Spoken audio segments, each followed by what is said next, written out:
The tanker backed up to the trough before the sun had cleared the silo, and what poured out looked like dishwater. Pale. Thin. Sour enough to smell from the fence line. It splashed into the old concrete trough Vernon Bishop had poured 40 years earlier, and the pigs came running like it was Christmas. Out on the county road, trucks slowed down. Not to help. To look.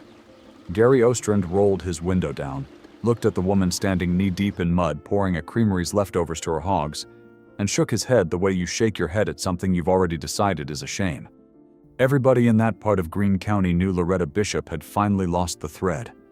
58 years old, 4 years a widow, and now out here feeding her pigs garbage the cheese plant paid good money to get rid of. Whey. The stuff they used to dump in the creek until the state made them stop. What none of those men slowing down to smirk understood yet was this. Within about a year, the price of feed would nearly double. Half of them would be selling breeding stock they couldn't afford to keep. And Loretta Bishop would be turning restaurants away because she didn't have enough pork to sell them. But that morning, she just had a trough full of sour milk, 12 pigs, and about $3,000 left to her name. And she was betting all of it on a dead man's idea. Let's back up, because the how of this matters more than the ending. Loretta hadn't raised an animal in 4 years. After Vernon died, she sold the last of the cattle inside 6 months, mostly because she couldn't stand doing chores in a barn that still smelled like him. She kept the 80 acres. She kept the empty hog barn he'd built by hand. And she took a part-time job stocking shelves at the farm co-op in town, and she let the years go quiet.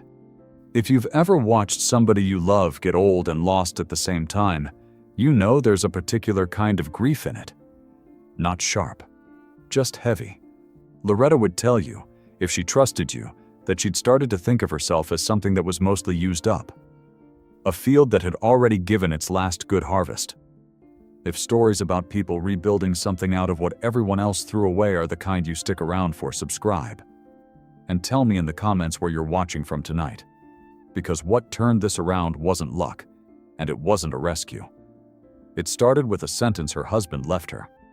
Vernon Bishop raised hogs the old way, and when Loretta was first married to him, back before the co-ops and the confinement barns took over, he used to drive to a little creamery 2 towns over and haul home barrels of whey to feed his pigs. She'd thought it was just cheapness. One evening she'd said as much, and Vernon had laughed and said something she didn't think about again for 30 years.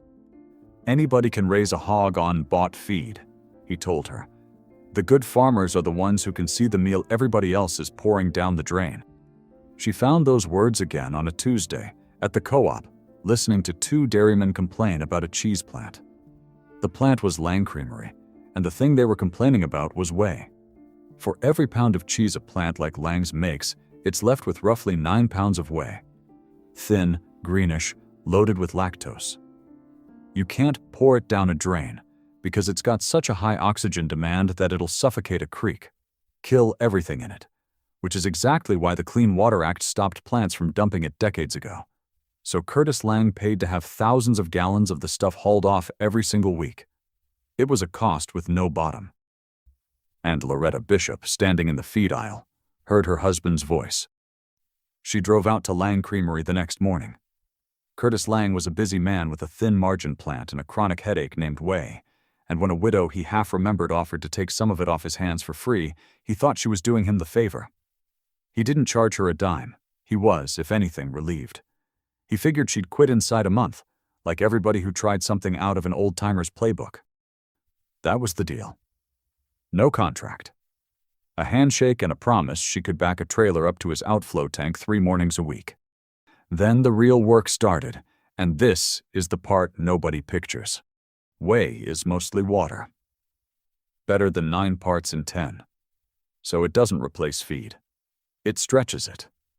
Loretta learned that the expensive whey.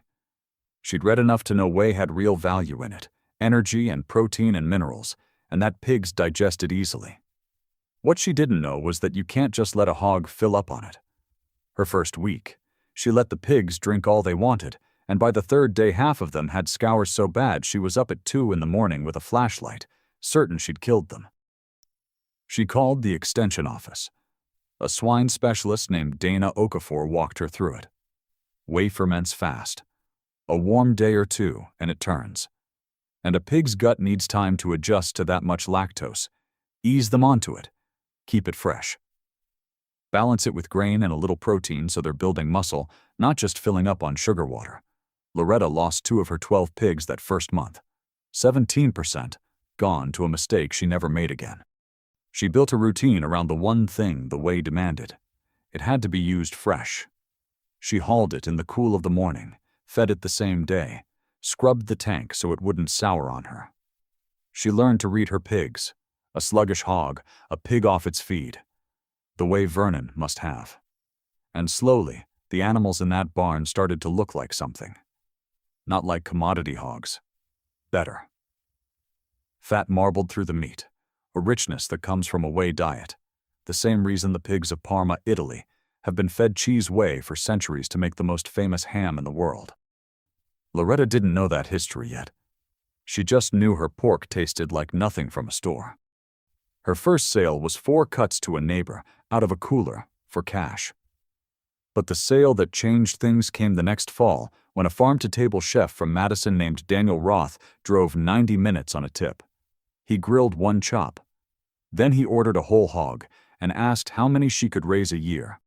That question was the whole business, and it terrified her, because the honest answer was, not many, and not consistently. Restaurants don't want a surprise.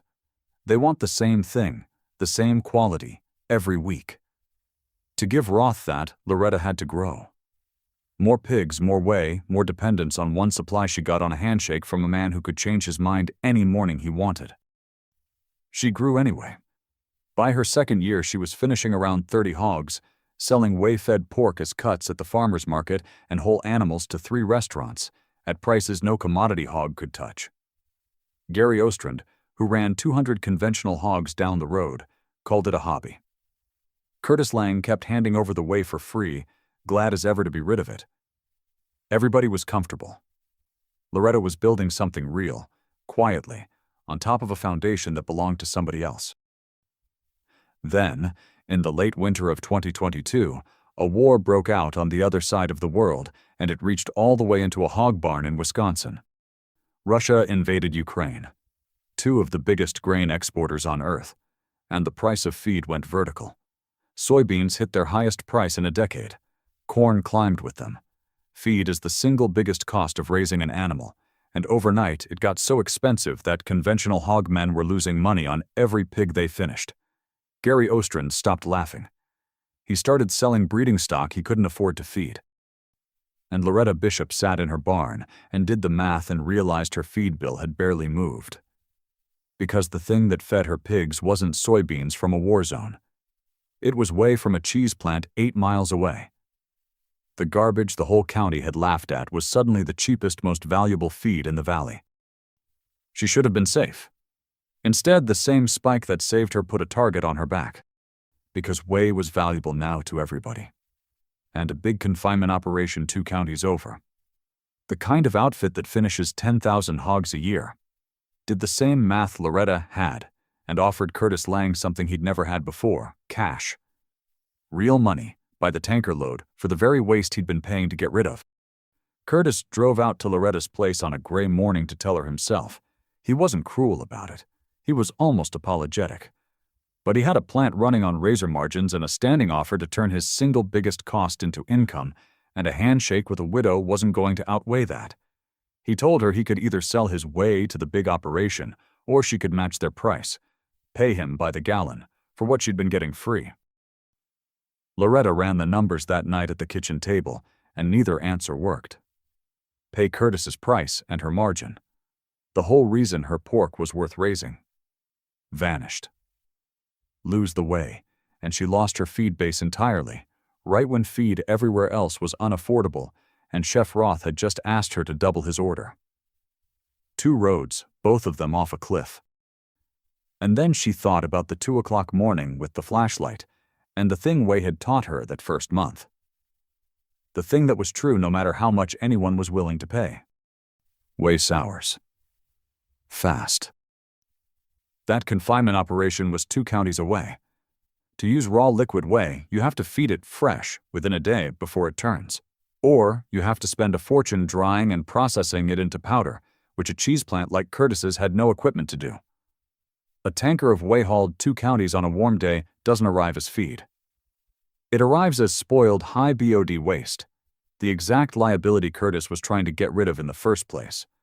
The big operations offer looked like cash. It was really a logistics problem they hadn't finished thinking through. Loretta had. She'd been living inside that problem for 2 years.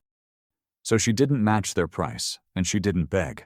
She drove to Lang Creamery and offered Curtis something the big operation couldn't, a reliable, legal, local outlet for his whey, every single day, on a real written contract, at a fair price that gave him steady income and took his disposal headache off the books for good. She was 8 miles away. She could take it fresh, daily, forever. She solved his actual problem instead of his imaginary one. It took the big operation about a month to discover what Loretta already knew. The whey turned on the road. The numbers didn't work. Their offer evaporated, and Curtis Lang, who had come to her hat and hands opposite, signed the widow's contract, because it was, quietly, the best deal he was ever going to get. Here's where it landed. By the end of that 3rd year, Loretta was finishing close to 60 hogs, selling whey-fed pork as premium cuts, whole animals, and cured charcuterie, and her operation crossed $100,000 in gross revenue for the first time. After processing and feed in her own long hours, it wasn't a fortune. It was a living, a real one, pulled out of a farm she'd already written off as finished. She had a standing whey contract, 4 restaurant accounts, and a waiting list she couldn't fill. Gary Ostrand got out of hogs the year feed prices peaked. And late one evening, walking the barn Vernon built, scrubbing out a tank so the whey wouldn't sour by morning, Loretta finally understood what her husband had actually meant. She'd thought his line was about being frugal. About pigs, and whey, and money. It wasn't. The good farmers are the ones who can see the meal everybody else is pouring down the drain. He hadn't only been talking about feed. He'd been talking about the way a person can look at something the whole world has decided is used up. A broken pond, a rotted hive, a barren field, a widow who thought her good years were behind her. And see if they're patient enough that there's a whole meal left in it. The cheese plant still makes its way every day. Most plants in this country still treat it as a problem to get rid of. Billions of pounds of it, a byproduct nobody wants. Loretta Bishop knows better. She always suspected it, standing in that feed aisle. She just needed a reason to bet on it. So let me leave you with this. Somewhere near you right now, somebody is paying to haul away the exact thing that could make them. And the only question that matters is whether anybody's patient enough to notice before the price of everything else goes up. Have you ever seen someone turn what the whole town called garbage into the thing everybody suddenly wanted? Tell me about it in the comments. And tell me where you're watching from.